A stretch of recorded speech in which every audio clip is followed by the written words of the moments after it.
잠잘 때 듣는 목소리 나단입니다. 안녕하세요. 오늘은 빵 두 봉지라는 주제의 이야기를 전해드릴게요.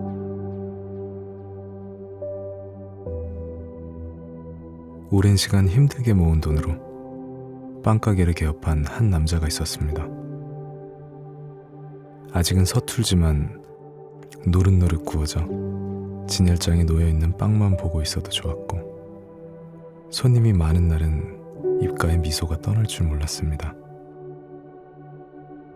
그런 그에게는 너무도 사랑스러운 딸이 있었습니다. 하루는 아이가 학교 가기 전 빵을 챙겨가도 되냐고 물었고, 그는 매일 아침 가장 맛있게 만들어진 빵 두 봉지를 가방에 챙겨 넣어 주었습니다. 그러던 어느 날, 그날도 마찬가지로 아이를 등교시킨 뒤 빵을 진열대로 하나둘 옮겨 놓다가 금방 딸이 놓고 간 준비물을 발견하고 뒤를 쫓았습니다. 그런데 멀리서 보인 딸의 모습에 마음이 뭉클해져 눈물을 흘릴 수밖에 없었습니다. 아이가 편의점 주변에서 폐지를 수거하는 할머니에게 빵 두 봉지를 드리고 가는 것이었습니다. 빵을 받은 할머니는 딸아이를 향해서 익숙한 듯 감사함을 표현했습니다. 이쁜 학생 덕분에 이 할머니가 매일 이렇게 맛있는 빵을 먹게 되어서 정말 고마워요. 사실은 아이는 그동안 매일 아침 아빠에게 간식으로 받은 빵 두 봉지를 폐지를 수거하는 할머니에게 드렸던 것입니다. 그는 그 다음 날부터 딸아이가 가져갈 두 봉지의 빵과 함께 할머니께 드릴 빵도 따로 만들어 두었습니다. 누군가를 돕는 것은 남을 위하는 마음에서 시작됩니다. 타인을 생각하는 마음의 씨앗 하나가 떨어지면 배려심이 자라고 행동이 나오며 습관이 모여 따뜻한 세상을 만듭니다. 도움이 필요한 주변 이웃을 살펴보고 따뜻한 손길을 내밀어 보세요. 선행은 작은 관심에서 시작됩니다. 오늘은 명심보감의 글귀를 하나 읽어드릴게요. 착한 일은 작다 해서 아니하지 말고, 악한 일은 작다 해도 하지 말라. 그럼 죽음 앞에서 황금의 가치라는 주제의 이야기를 전해드릴게요.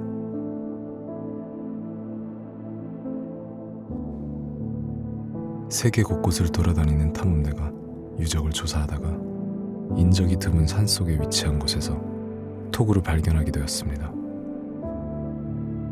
그 토굴에서 탐험대가 발견한 것은 끝도 없이 쌓여있는 황금과 두 사람의 유골이었습니다. 탐험대장은 이 사람들이 황금을 쓰지도 않고 모으기만 하다 죽었는지 이유를 알아내기 위해서 조사했습니다. 그리고 다음과 같은 결론을 추론했습니다. 황금을 캐기 위해 온 두 사람은 오래된 토굴에서 금을 발견했고, 한동안 금을 캐며 토굴에서 생활했습니다. 그러나 그들은 오로지 금을 모으는 데만 정신이 팔렸고, 앞으로 먹을 식량도 다가오는 겨울도 생각하지 못했던 것입니다. 이 정도면 됐다고 생각할 때는 이미 겨울의 한복판에 와 있었고, 식량도 모두 떨어진 채 땔감도 준비되지 않은 상태였습니다. 엎친 데 덮친 격으로 눈보라가 몰아치며 쌓인 눈이 토굴을 막아버렸고, 이들은 갇힌 채 서서히 죽음을 맞이했던 것입니다. 두 사람은 평생을 쓰고도 남을 황금을 발견했지만 죽음 앞에서 황금은 아무런 도움이 되지 못했습니다. 세상에서 중요한 세 가지 금이 있는데 황금, 소금, 지금이라고 합니다. 죽음 앞에서 황금은 그저 돌덩이에 불과하고 소금은 언제든 황금으로 살 수 있습니다. 그러나 지금은 어떤 것으로도 살 수 없고 탄생과 죽음의 순간까지 함께합니다. 죽음이 다가오기 전 삶이라는 주어진 시간 속에서 황금보다 더 소중한 것들로 채우기 바랍니다. 오늘은 이와 관련한 소크라테스의 명언을 하나 읽어드릴게요. 자신이 지금 가지고 있는 것으로 만족을 할 수 없는 사람은 그 사람이 가지고 싶어 하는 것을 다 가진다고 하더라도 만족하지 못할 것이다. 그럼 말을 거르는 세 가지 채라는 주제의 이야기를 전해드릴게요.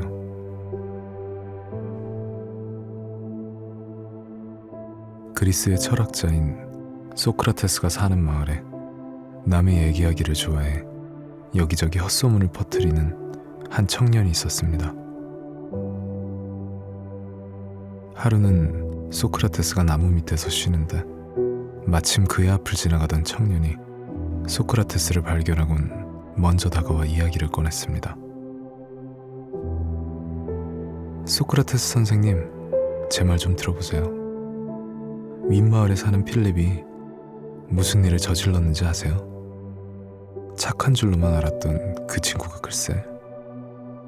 이때 소크라테스는 청년의 말문을 막고 되물었습니다. 먼저 이야기하기 전에 세 가지 채에 걸러보세. 첫 번째 채는 사실이라는 채라네.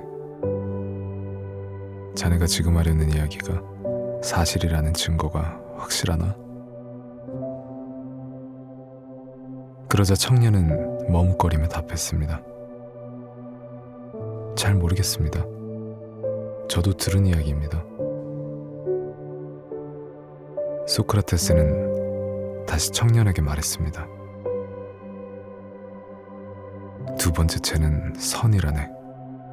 자네가 하려는 이야기가 진실이 아니라면 최소한 좋은 내용인가? 청년은 이번에도 머뭇거리며 답했습니다. 별로 좋은 내용이 아닙니다. 소크라테스는 이제 청년에게 마지막으로 물었습니다.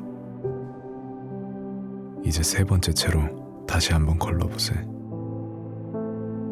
자네 이야기가 꼭 필요한 것인가?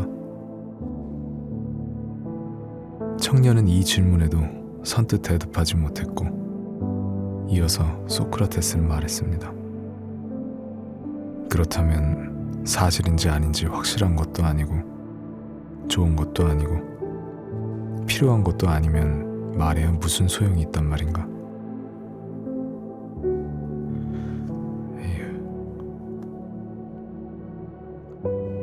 요즘은 말뿐만 아니라 온라인이라는 공간에서도 다양한 방법을 통해 자신의 목소리를 낼 수 있습니다. 그중 댓글은 하나의 소통 창구가 되기도 하지만 익명성이란 가려진 얼굴 뒤로 더 쉽게 상처 주는 말을 내뱉어 사람들을 바보로 만들기도 하며 심지어는 사람을 죽이기도 합니다. 따라서 성급하게 말을 하거나 댓글을 남기기 전에 늘 세 가지 채에 한번 걸러보시기 바랍니다. 당신이 전하고자 하는 내용이 사실인지, 상대에게 유익이 되는 좋은 내용을 담고 있는지, 꼭 필요한 이야기인지 걸러보는 것이 중요합니다. 오늘은 이와 관련한 루이스 맨스의 명언을 하나 읽어드릴게요. 말을 할 때는 자신이 이미 알고 있는 것만 말하고, 들을 때는 다른 사람이 알고 있는 것을 배우도록 하라. 전에 읽었던 명언 같네요. 댓글 좀 달아주세요. 그럼 절망 중에도 희망이라는 주제의 이야기를 전해드릴게요.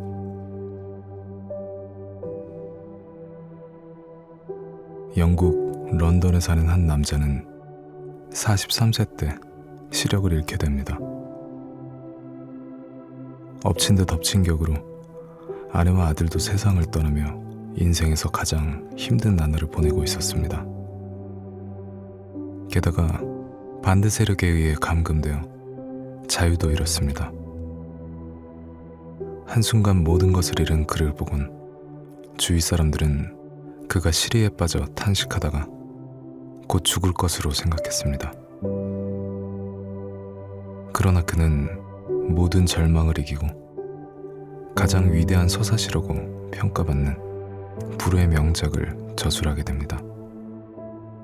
그는 바로 근대 인류 문화의 창가라고도 불리는 신라곤을 쓴 존 밀턴입니다.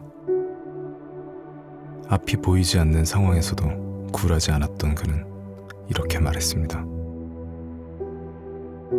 정말 비참한 일은 앞을 못 보게 된 것이 아니라 앞을 못 보는 환경을 이겨낼 수 없다고 말하며 주저앉는 것이다. 절망은 삶에 대한 기대를 저버리고 체념하게 만듭니다. 무서운 점은 이 절망에 빠지면 체념하는 것에 길들여진다는 것입니다. 하지만 판도라의 상자 속 마지막 남은 것이 희망이었던 것처럼 절망 속에도 언제나 희망이 남아 있습니다. 황폐하고 생명력을 찾아보기 힘든 겨울, 꽁꽁 언 땅 아래 봄을 기다리며 싹트길 기다리는 씨앗들이 있음을 기억하세요. 오늘은 이와 관련한 헬렌 켈러의 명언 하나 읽어드릴게요.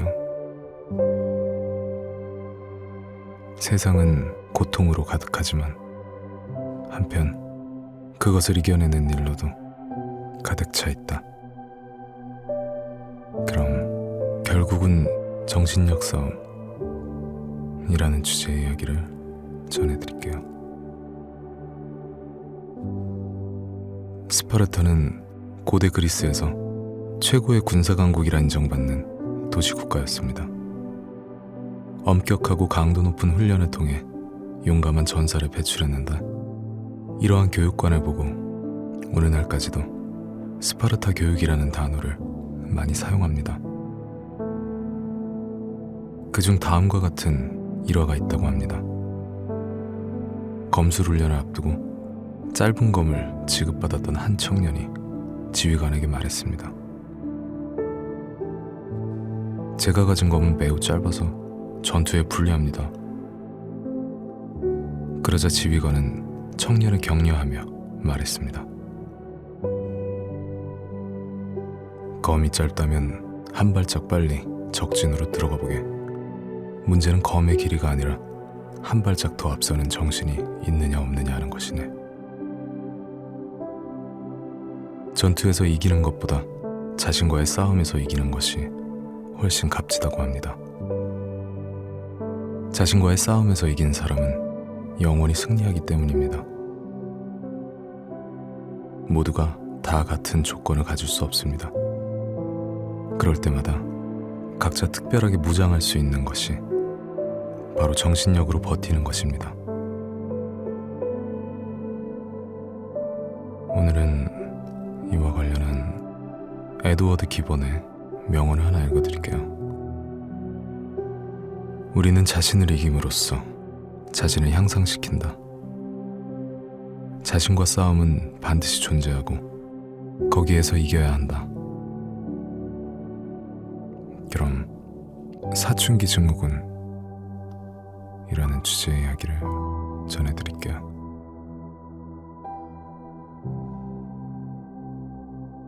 보통 2차 성징을 겪으면서 사춘기가 찾아옵니다. 사춘기는 심한 감정 기복, 반항, 공격성 등으로 여러 가지 정서적인 변화가 나타납니다. 신체라는 그릇은 충분히 만들어졌지만 그 안에 담긴 내용물이 아직 성숙하지 않은 상태이기 때문에 이것에서 오는 괴리감으로 혼란스러운 상태입니다. 그래서 질풍노도의 시기라고도 말하죠. 그런데 청소년뿐만 아니라 직장인들도 이 사춘기 증후군을 겪는다고 합니다. 증상은 청소년기에 겪었던 것처럼 마음이 싱숭생숭해지고 직장생활과 사회생활에 대한 불만이 이유 없이 찾아오는 것 등이 있습니다. 이런 마음이 찾아올 때면 청소년기에 부모님이 해주셨던 것처럼 강압적으로 변화를 시도하기보단 자연스럽게 생각이 전환될 수 있도록 현재를 되돌아보며 극복할 대안을 찾아가는 게 도움이 된다고 합니다. 부모님의 품, 학교 등 갖춰진 울타리를 벗어나 사회 속에서 직접 부딪히다 보면 자연스럽게 한층 더 성숙해지는 시기가 찾아옵니다. 어른이 되어도 힘든 것이 없는 게 아닙니다. 그 때문에 성인이 된 뒤 다시 찾아오는 사춘기 또한 자연스러운 현상이자 성장의 과정입니다. 오늘은 이와 관련한 줄스 파이퍼의 명언을 하나 읽어드릴게요. 어른이 된다는 것은 사춘기로부터의 일시적 휴식에 불과하다. 그럼 메리지 블루라는 주제의 이야기를 전해드릴게요.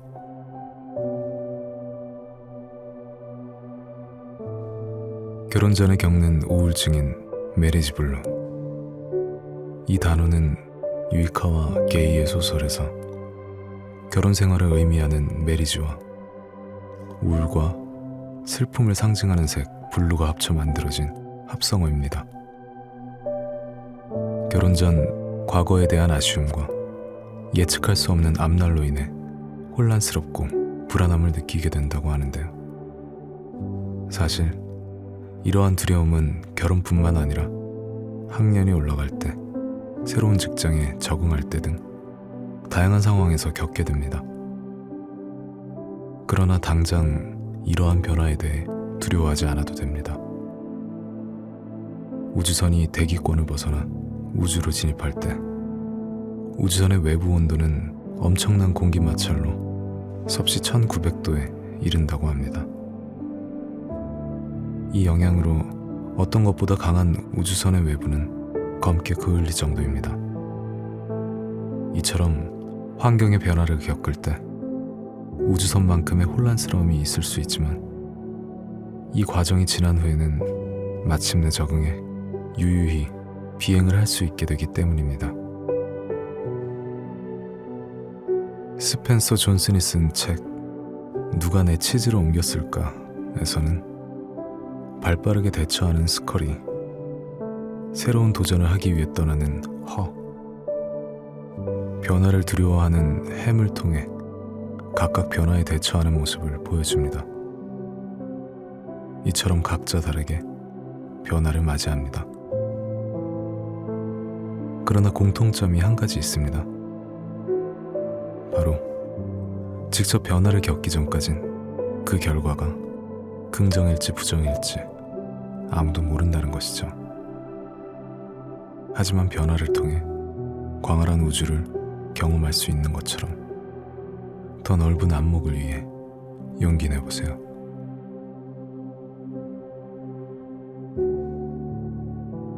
오늘은 이와 관련한 앤드류 매튜스의 명언 하나 읽어드릴게요.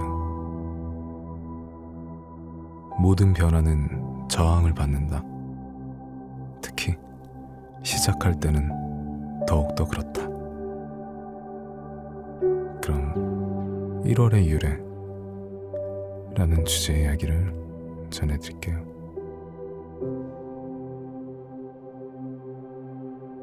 영어로 1월을 뜻하는 제뉴어리는 로마 신화에서 집이나 문을 지키는 수호신인 야누스에서 유래됐습니다. 고대 로마인들은 문이 시작을 나타낸다고 생각했기에 문을 수호하는 야누스를 모든 사물과 계절의 시초를 주관하는 신으로 숭배하기 시작했습니다. 그런데 특이하게도 야누스는 앞뒤 양쪽의 얼굴을 하나씩 가지고 있습니다. 그 때문에 야누스가 지키는 문이 처음일 수도 끝일 수도 있는 이중적인 모습을 하게 된 것입니다. 이러한 모습은 한 해의 시작이자 한 해의 끝이 되는 1월의 의미를 잘 표현한다고 할 수 있습니다. 보통 새해가 되면 신년 계획을 세우며 소망으로 채워나가지만 반면 어떤 사람들은 전진보다는 과거의 잘못과 후회만을 되돌아보기도 합니다. 그러나 과거는 엎지른 물과 같아서 주워 담을 수도 되돌릴 수도 없습니다. 어느덧 한 해의 절반이 지나가고 있습니다. 야누스의 모습처럼 남은 기간 과거를 보며 개선을, 그리고 미래를 바라보며 희망찬 소망을 향해 나아가기 바랍니다.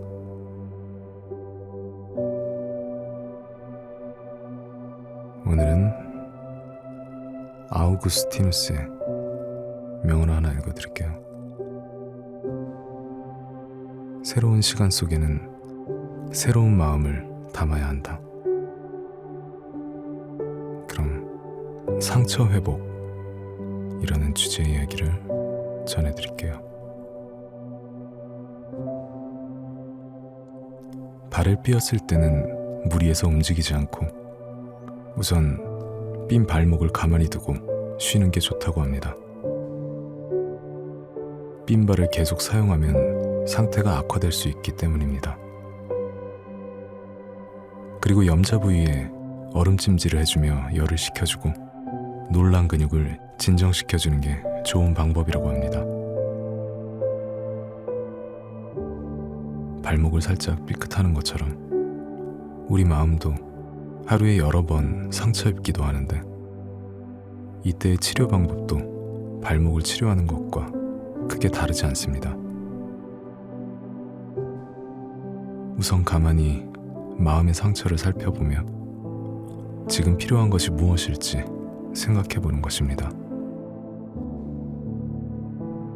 상처와 생각을 정리하지 않고 순간적인 감정에 휩싸여 행동하는 것은 삔 발목을 계속해서 사용하는 것과 마찬가지이기 때문입니다. 누군가에게 마음의 상처를 받은 적 있나요? 아니면 상대에게 상처를 주신 적이 있나요? 그렇게 우리는 서로 상처를 주고받으며 함께 살아갑니다. 하지만 상처의 크기는 생각하는 것만큼 작은 상처가 아닐지도 모릅니다. 그래서 상처받은 마음에는 잠시 휴식과 얼음찜질 같은 처방이 필요하기도 하고, 만약 누군가에게 상처를 주었다면 진심 어린 사과와 상대가 회복할 수 있도록 충분한 노력이 필요합니다.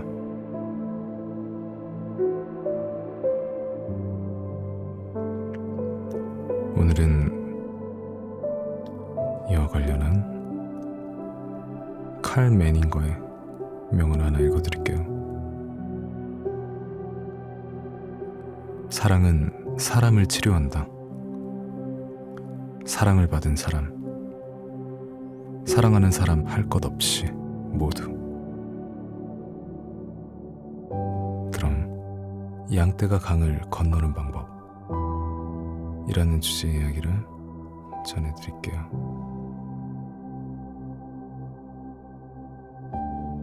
어느 목동이 수백 마리의 양떼를 몰고 마을 실개천 쪽으로 내려오고 있었습니다. 양떼를 안전하게 마을로 이끌기 위해서는 실개천을 지나야 했습니다.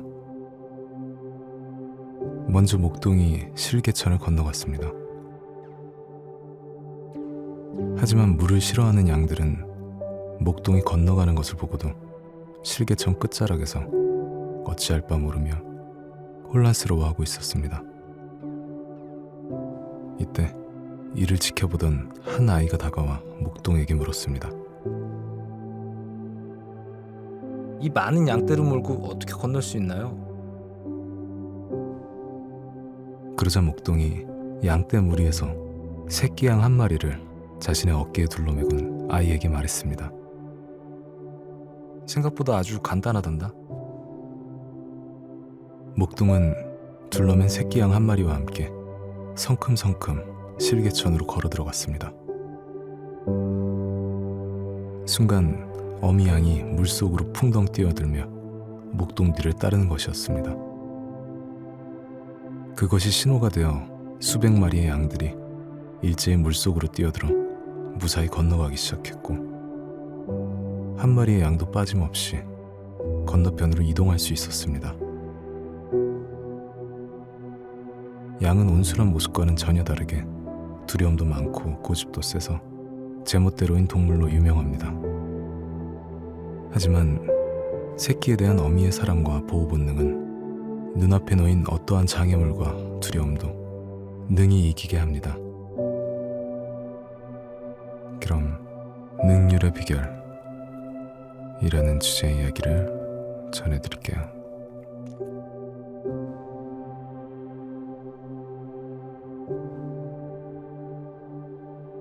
어느 마을에 성실하기로 소문난 두 나무꾼이 장작을 패러 산에 함께 갔습니다.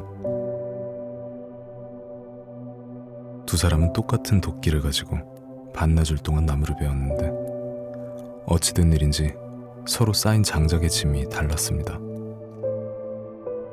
이렇게 차이가 나게 된 이유는 바로 두 사람의 일하는 방법의 차이였습니다. 한 나무꾼은 쉬지도 않고 계속 나무를 베었고, 나머지 나무꾼은 1시간 나무를 벤 후 10분 쉬기를 거듭했습니다. 그런데 나중에 결과를 보니 쉬지 않고 일한 나무꾼보다 10분씩 쉬며 일한 나무꾼이 더 많은 나무를 가지고 있었던 것이었습니다. 이를 보고 쉬지 않고 일했던 나무꾼이 의아해하며 물었습니다. 쉬지도 않고 일한 나보다 어떻게 더 많은 나무를 벨 수 있었지? 간단하네. 나는 10분 쉬는 동안 도끼날을 갈았다네. 중요한 일을 앞두거나 혹은 너무 몰두한 나머지 종종 휴식의 중요성을 잊을 때가 있습니다. 하지만 잘 쉬는 것도 일을 잘하는 것이라는 인생 선배들의 말처럼 잘 쉬는 방법을 아는 것은 일의 능률을 높이는 데 중요합니다. 나무꾼이 자신의 도끼날을 다듬었던 것처럼 지친 마음과 무뎌진 의지를 새롭게 다듬는 휴식의 시간을 보내보세요. 오늘은 이와 관련한 헨리 포드의 명언 하나 읽어드릴게요. 휴식은 게으름도 멈춤도 아니다. 일만 알고 휴식을 모르는 사람은 브레이크 없는 자동차와 같이 위험하기 짝이 없다. 그러나 쉴 줄만 알고 일할 줄 모르는 사람은 모터 없는 자동차와 마찬가지로 아무 쓸모가 없다. 그럼 두드려야 희망이 있습니다. 라는 주제의 이야기를 전해드릴게요.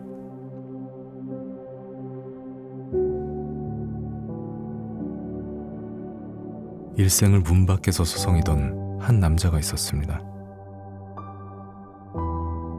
그는 단 한 번이라도 문 안으로 들어가기를 바라며 문이 열리기를 기다리고 기다렸습니다. 그러나 문은 열리지 않았고 그는 일평생 문 안으로 들어가지 못했습니다. 남자는 죽을 무렵이 돼서야 문지기에게 물어보았습니다. 이 안으로 내가 들어갈 수 있나요? 이 문은 당신이 먼저 열어달라고 해야 열리는 당신의 문입니다. 문지기의 말에 그는 후회했습니다. 진작 문을 열어달라고 부탁을 했거나 열어보려고 노력이라도 했더라면 벌써 문 안으로 들어갈 수 있었을 텐데 왜 그러지 못했던 걸까? 남자는 땅을 치면서 통탄해했지만 때는 이미 늦고 말았습니다. 우리는 일생을 살면서 시도도 해보지 않고 포기하는 경우가 많습니다. 그러나 우리 삶에서 그 어떤 것도 노력 없이 이루어지는 일은 없습니다. 시도도 안 해보고 후회하지 말고 작은 시도라도 해보세요. 도전하는 자만이 원하는 바를 이뤄낼 수 있습니다. 오늘은 이와 관련한 루키우스 세네카의 명언을 하나 읽어드릴게요. 어렵기 때문에 못하는 것이 아니다. 감히 시도하지 못하기 때문에 어려운 것이다. 그럼 관찰이 중요하다 라는 주제의 이야기를 전해드릴게요. 프랑스의 문학의 거장이며 사실주의의 걸작으로 불리는 보바리 부인의 작가인 플로베르에게 어느 날 한 부인이 찾아와서 자기 아들의 문학 수업을 부탁했습니다. 그러나 시간이 지나도 가르침을 주지 않자 젊은 제자는 스승에게 불만을 말하자 플로베르는 이렇게 물었습니다. 자네 혹시 우리 집 계단이 몇 개인지는 알고 있는가? 뜬금없는 질문에 청년은 우물쭈물했습니다. 그러자 플로베르는 다시 말했습니다. 하찮은 일이라도 제대로 볼 수 있는 눈, 그것이 작가에게 가장 중요하다네. 이 일이 있고 난 뒤에 젊은 제자는 크게 깨닫고 정진하여 스승의 가르침대로 글쓰기를 공부하며 사물에 대해 관찰하기를 게을리하지 않았습니다. 그는 바로 여자의 일생 벨 아미를 쓴 프랑스의 대표적인 자연주의 작가 모파상입니다. 관찰력은 주어진 사물과 상황을 보고 내면의 의미와 실상을 파악하는 힘입니다. 그 때문에 남들이 보지 못하는 것을 발견해 위험을 대비하고 예측하는 중요한 삶의 도구가 되기도 합니다.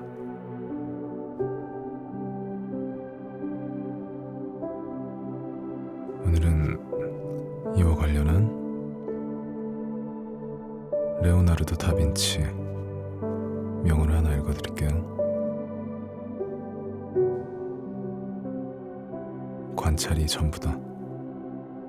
눈으로 볼 수 있는 것에서 시작해라. 그리고 눈으로 발견할 수 있는 것에서 배워라. 그럼 이야기 끝에 오늘의 주제를 말씀드릴게요. 그럼 시작. 어느 한 나라의 왕이 하루는 현인들을 모아놓고 백성들이 잘 살 수 있는 성공의 비결과 교훈이 될 만한 글을 지어오라고 명령했습니다. 학자들은 열심히 연구하고 토론하며 잘 살 수 있는 성공의 비결을 총 12권의 책으로 만들어 왕에게 전달했지만 왕은 탐탁지 않은 표정으로 말했습니다. 먹고 살아가는데 바쁜 백성들이 이 많은 책을 언제 다 읽어보겠는가? 그리곤 간단하고 이해하기 쉽게 줄여오라고 다시 명령했고, 며칠 뒤 학자들은 12권의 책을 단 한 권으로 줄여왔습니다. 하지만 이를 보고도 왕은 너무 길다며 손살에 치자 결국 학자들은 종이 한 장에 중요한 문장만을 넣어서 가져왔습니다. 그러나 왕은 또 고개를 옆으로 저으며 한 장도 길다며 못마땅해했고, 결국 한 지혜로운 현인이 단 하나의 문장으로 왕에게 바쳤습니다. 이를 본 왕은 이제야 흡족해하며 다음과 같이 백성에게 공표했다고 합니다. 공짜는 없다. 세상의 모든 것에는 값이 정해져 있습니다. 얻기 위해선 값을 지불해야 하는 게 세상의 이치입니다. 인생도 마찬가지로 공짜는 없습니다. 노력 없이 얻어지는 것이 없듯이 가치에 대한 정당한 대가를 지불해야 합니다. 공짜의 법칙이 아닌 대가 지급의 법칙을 따라 더 귀하고 값진 가치로 인생을 채워나가길 바랍니다.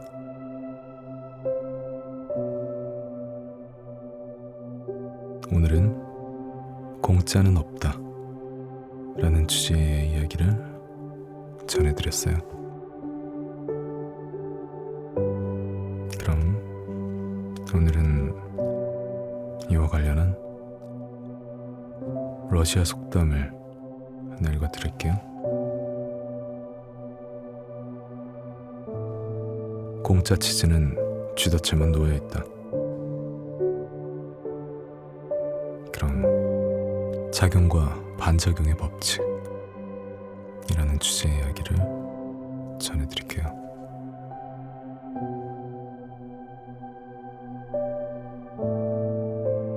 뉴턴의 세 가지 법칙 중 작용과 반작용의 법칙이 있습니다. 한 물체가 다른 물체에 힘을 적용하면 다른 물체도 똑같은 힘으로 반응하는 법칙입니다. 이 뉴턴의 법칙은 일상과 행동에도 적용이 되는데, 책상을 힘차게 치면 큰 소리가 나고 작게 치면 작은 소리가 나는 것이 그 원리입니다. 신기하게도 삶 속에서도 적용됩니다. 내가 선하게 하면 선한 것이, 악하게 하면 악한 것이 옵니다. 내가 부드럽게 하면 부드러운 것이 오고, 아름답게 생각하면 아름다운 반응이 오는 것입니다. 길 가다 노인의 짐을 나눠 들어주거나 임산부에게 자리를 양보하는 등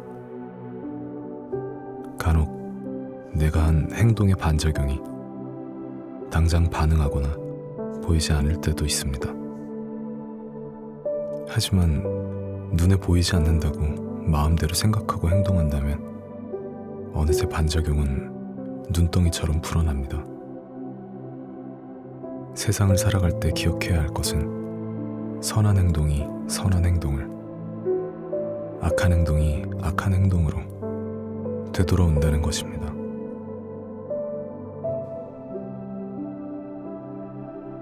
오늘은 이와 관련한 존 플래처의 명언을 하나 읽어드릴게요. 말이 아니라 행동이 나를 대변할 것이다. 그럼 이야기 끝에 주제를 말씀드릴게요. 그럼 시작. 어느 부부가 사소한 싸움이 큰 싸움이 되어 서로 말을 하지 않고 꼭 해야 할 말이 있으면 글로 적기로 했습니다. 그런데 남편은 다음날 출장을 가게 되었고 새벽부터 일찍 일어나야 했습니다. 혹시라도 차를 놓칠까봐 어쩔 수 없이 아내에게 내일 아침 5시에 깨워줘요 라고 쪽지를 주었습니다. 이튿날 남편이 아침 눈을 떠보니 벌써 7시가 훨씬 지나 있었습니다. 깨워달라는 부탁을 들어주지 않은 아내에게 화가 잔뜩 난 남편이 아내를 깨워서 따지려고 하는데 자신의 머리맡에 종이 쪽지가 놓여 있었습니다. 여보, 벌써 5시예요. 대부분 관계가 틀어지게 되는 발단은 바로 말입니다. 특히 친밀한 사이일수록 더 쉽게 그동안 쌓였던 감정이 순간적으로 표출되기도 합니다. 그러나 이렇게 전해지는 말은 대화가 아닌 일방적인 분풀이기 때문에 결국 서로의 감정의 골은 더 깊어지게 됩니다. 그래서 화해의 기술이 무엇보다 중요합니다. 비온 뒤 땅이 굳어지는 것처럼 현명한 화해를 통해서 더욱 돈독한 관계가 되어보세요.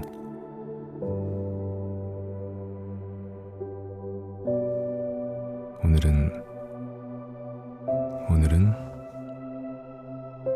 아내가 남긴 쪽지라는 주제의 이야기를 전해드렸어요. 오늘은 이와 관련한 발타자르 그라시안의 명언 하나 읽어드릴게요. 당신의 적에게 늘 화해의 문을 열어놓아라. 그럼 등불을 든 남자라는 주제의 이야기를 전해드릴게요.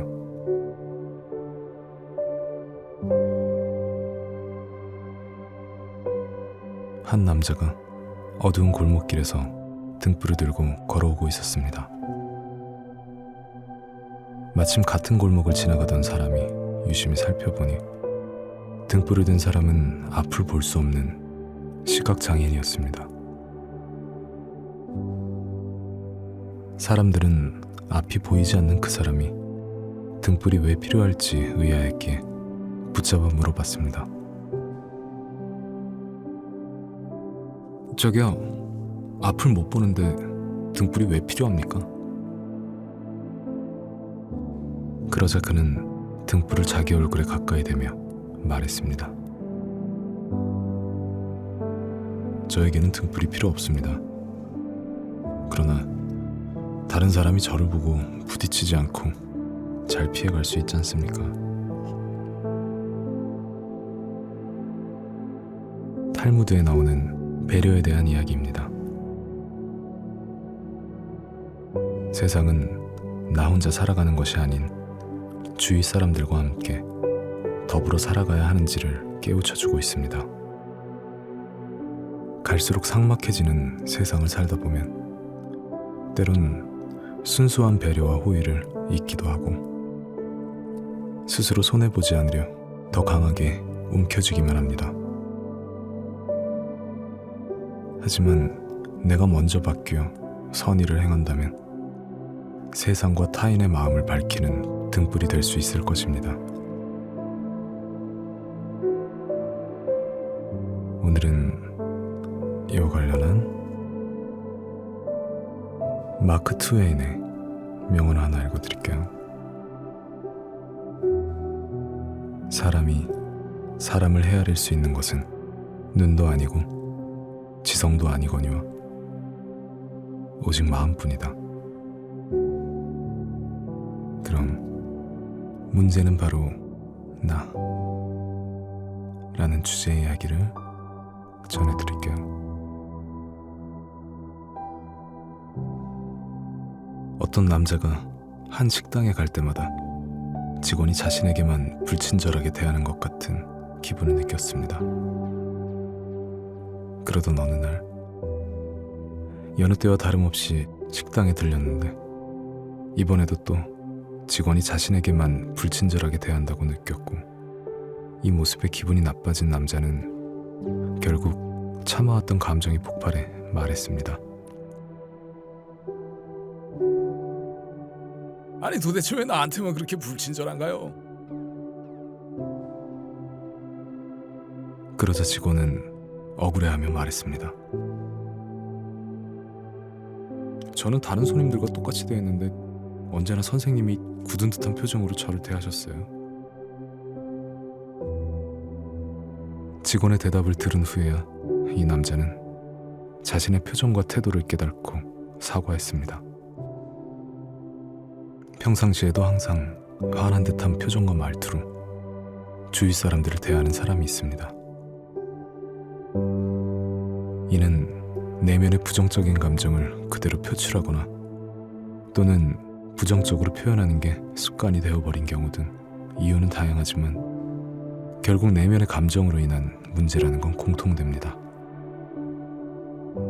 즉, 문제의 원인 제공자는 어떤 누구도 아닌 바로 자신일 때가 있다는 것입니다.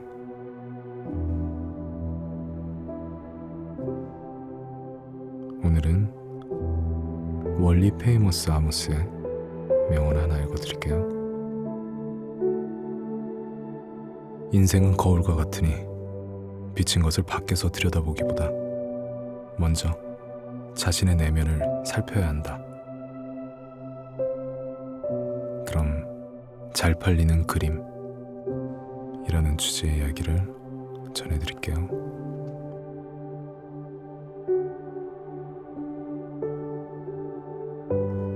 미술계에 갓 등단한 젊은 화가가 있었습니다.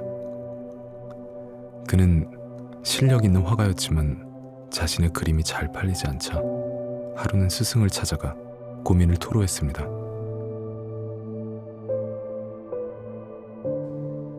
선생님, 어떻게 하면 성공할 수 있습니까? 저는 3일 동안 하나의 작품을 완성합니다. 그러나 그것이 팔리기까지 3년은 걸리는 것 같습니다. 그러자 스승은 제자의 어깨를 두드리며 미소 지었다. 앞으로는 한 폭의 그림을 2, 3년에 걸쳐 정성껏 그려보게나. 그러면 그 그림은 2, 3일 안에 팔릴 수 있을 걸세.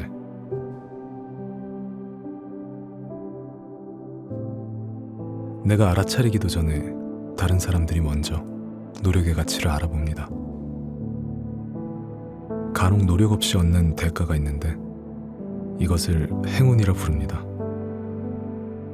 그러나 행운으로 얻은 결과보다 노력으로 얻은 결과가 더욱더 값지고 오랫도록 함께합니다. 이는 행운은 구름처럼 있다가도 사라지는 마법과 같은 존재이기 때문입니다. 오늘은 이와 관련한 게리 베이너척의 명언 하나 읽어드릴게요. 지금 최선을 다하면 미래는 알아서 잘 풀릴 겁니다. 그럼 아내의 헌신이 만든 발명품 이라는 주제의 이야기를 전해드릴게요. 1813년 인류 최초로 증기기관차가 달렸습니다. 이 증기기관차는 영국의 발명가인 조지 스티븐슨의 땀과 눈물이 담긴 작품이었습니다. 그는 탄광마을의 극빈 가정에서 태어났으며 어려운 집안 형편으로 학교에 다니지 못했습니다. 어릴 때는 소를 키우는 일을 하다가 14살 때부터는 광산에서 일하며 고된 삶을 살았습니다. 하지만 그는 광산의 기관사로 일하면서 쉬는 날이면 엔진 구조를 이해하기 위해 엔진을 분해하는 열정을 보이기도 했습니다. 그러다 갱 안에서 석탄을 꺼내는 방법으로 증기기관차를 생각해냈는데 이를 실현하기 위해선 숫자와 글자를 알아야 했습니다. 그런 그의 연구를 실현해주기 위해 아내는 헌신적으로 글자와 셈법을 가르쳐 주었고 누구보다 남편을 곁에서 격려해 주었습니다. 그 결과 증기기관차를 세계 최초로 제작할 수 있었습니다. 하지만 안타깝게도 철로 위를 달리게 된 증기기관차를 보지 못한 채 그의 아내는 폐결핵으로 죽게 되었습니다. 그는 흰 연기를 뿜으며 기관차가 달리던 날 가슴속에 영원히 살아있는 아내에게 말했습니다. 여보, 당신의 꿈이 달리고 있다오. 어린아이일 땐 부모님이, 학생일 땐 선생님이 스승이 되어줍니다. 그리고 결혼을 하면 부부가 서로의 스승이 된다고 합니다. 특히 사랑이 담긴 부부의 따뜻한 격려는 한 사람의 인생을 바꿀 수도 있을 만큼 큰 힘을 지니고 있습니다. 목이 너무 잠겼네요. 오늘은 이와 관련한 반고흐의 명언을 하나 읽어드릴게요. 부부란 둘이 서로 반씩 되는 것이 아니라 하나로서 전체가 되는 것이다. 그럼 잘 자요.